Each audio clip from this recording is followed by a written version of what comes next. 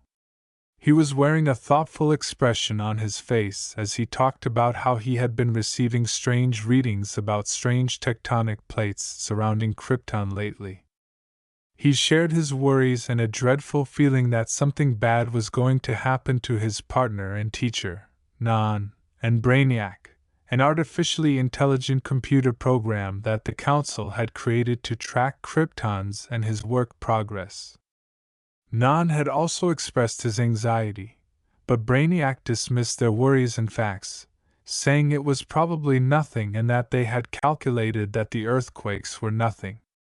He detested that damned gadget. It was as blind to the truth as a convert bat for a system that contained innumerable wisdom. Even yet, Jor-El narrowed his brows and thought, "I'm going to bring this to the Council tomorrow, and I'll show them the truth." He soon got home and entered his spacious living room, where he saw his son performing push-ups in the middle of the room while his best friend, Crypto, sat to the side, his cousin, Kara Zor-El, his younger brother's daughter, and his son's best friend, Lara Lorvan, granddaughter of the head of the Science Council, Sylvan, watched the young hybrid train with Crypto in the middle. With his daily training and Scion ancestry, Naruto had developed into a mature young man. At age 6, his psyche was more developed than a child of his age should be. He had some muscle in his arms, chest, and legs, but not enough to be muscular, but enough to demonstrate his training. His midnight black hair had grown to his shoulders and resembled his mother's spiky, wild mane, pointing everywhere like a mane, with a bang falling between his eyes, partially hiding his right eye. His black eyes were full of warmth and kindness, intelligence, and an animal spark for combat, demonstrating the ideal balance between battle-hungry Scions and intelligent Kryptonians. He was dressed in the traditional Kryptonian one-piece black uniform, which had a larger house of L crest on the front and smaller red ones on the shoulders. His tail was wrapped around his waist, serving as a belt to keep people from touching the delicate part and causing Naruto to experience pain and weakness. His mother assured him that the weakness would go away as he grew stronger.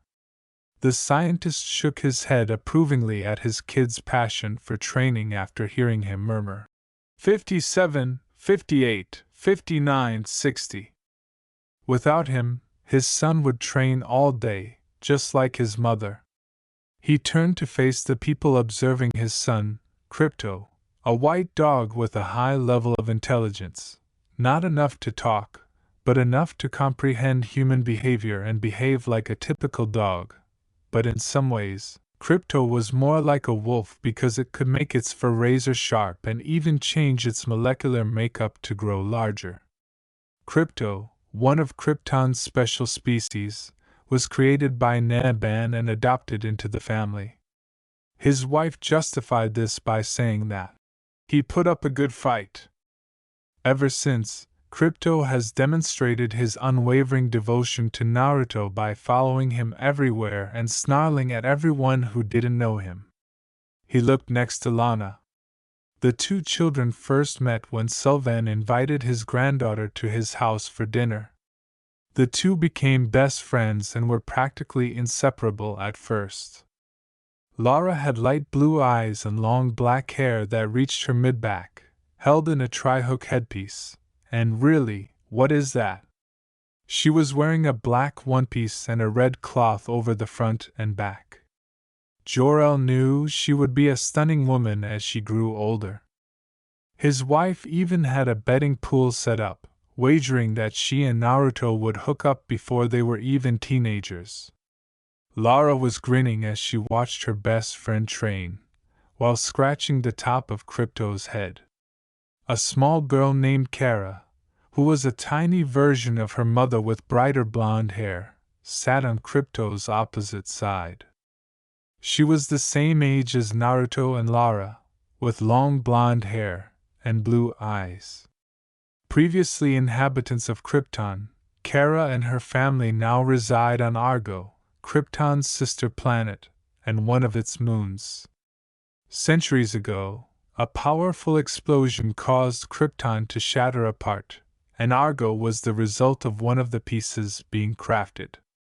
Many Kryptonians, including his brother and his fiancée, migrated there and established civilization. Her father and his brother, Zor-El, worked at the Argo Science Division and shared his interest in science, while her mother, Kala Inze, served as Argo's chief physician.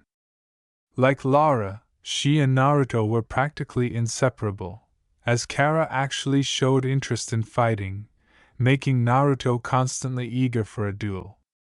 Sylvan, Zor-El, and Kala were sitting on the couch, chatting among themselves, when they noticed him and welcomed him home. Naruto stopped his training to look up, saw his father, and waved him.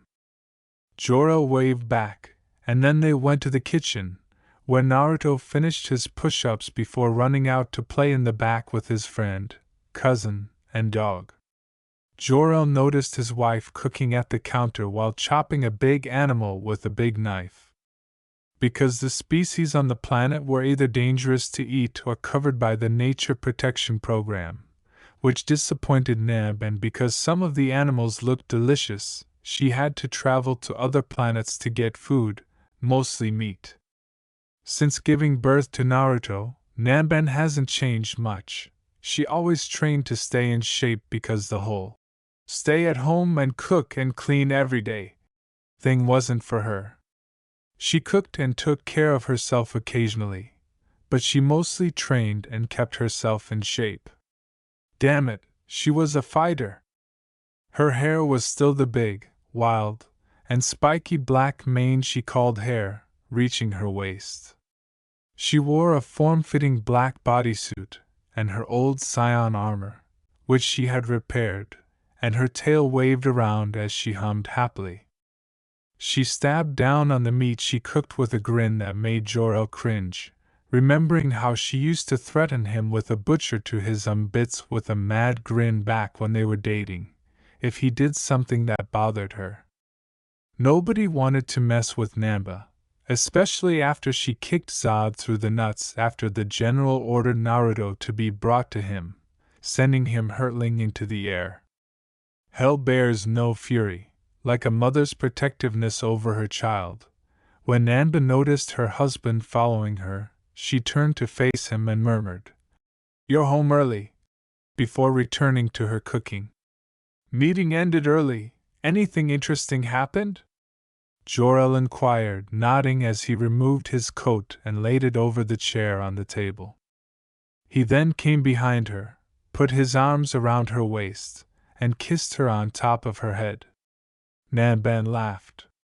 "Well, I started Naruto's ki training, which, by the way, he surprisingly hold quite a large amount, and accidentally broke the windows at the east side of the house at the blast," she said without showing any remorse. In fact, she thought the whole thing was hilarious, which made Jor-El sigh. His wife and son's crazy antics and destructive nature almost drove him insane. He couldn't count the number of times they broke something, and he had to fix it. He didn't blame his son because they were largely accidents. However, he could never trust his wife alone because she burned the old grain fields because she couldn't find anything to eat, and almost blew up the house after failing to kill a spider. She didn't benefit from the devilish smile she would sometimes give him when she made a nice promise. Nanban smiled proudly and said, "He is slowly getting the ability to fly, and calling forth his ki, which is quite surprising as most Scion children are able to call their energy until days after summoning their ki. Jor-El also grinned, acknowledging that his son was a little genius. After giving her another kiss on the head, he moved away and went to the refrigerator to get a drink. Nanban looked at him, sensing something was bothering him, and she asked, using the nickname she had given him when they first met. Even though Jor-El was a man of science and technology, the way his lover spoke made him laugh. He drank his drink and then turned to face her. Nan and I discovered strange seismic activity within the planet's core. Though Vril Dox doesn't think much of it, I want to bring it to the council tomorrow, he said, rolling his eyes. After cleaning her hands and blinking at the news, Nanban turned to face him and inquired, "You think it could be something serious?" Observing the expression on his face, Jor-El shrugged. "Could be something, could be nothing. That's why I want to hold a meeting for permission to take caution and gather more data," Nanban replied. She paused, smiled wickedly, and punched her hand. "You think they'll listen? Those old sacks of bones are as arrogant in their ways as a scion, and as ignorant to being wrong as you are. If you want, I could come in," she said, pouting when Jor-El shook his head and gave her a deadpan look.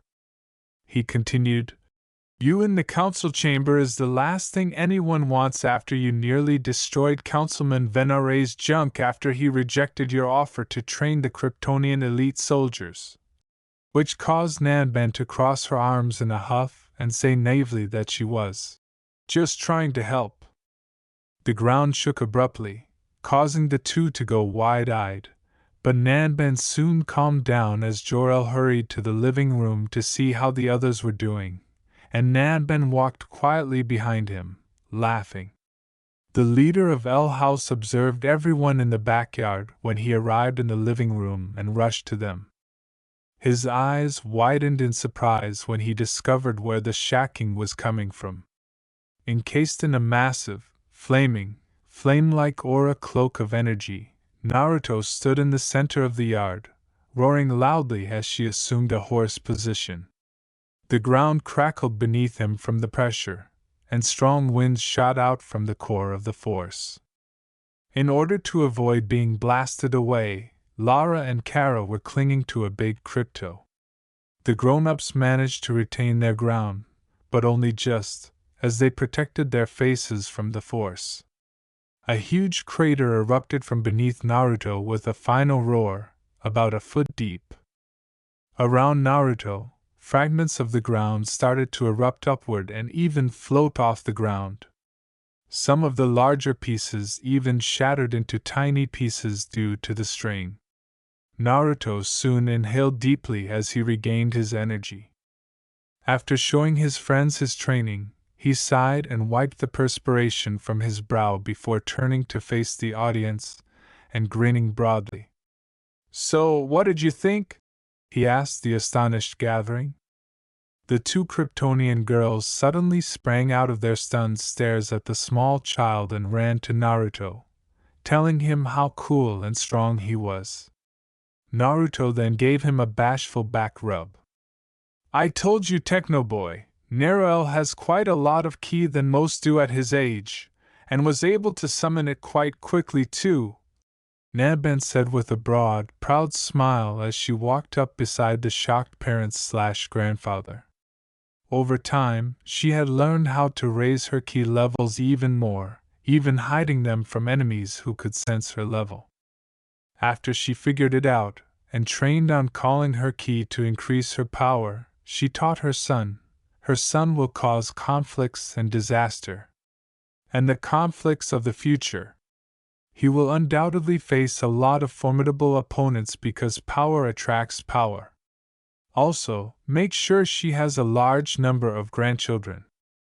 Hey, not just opponents, but power attracted. Her scion run will soon be restored. Jor-El sighed as he shook his head and observed the extent of the backyard's damage. The result of having a scion family. Anyway,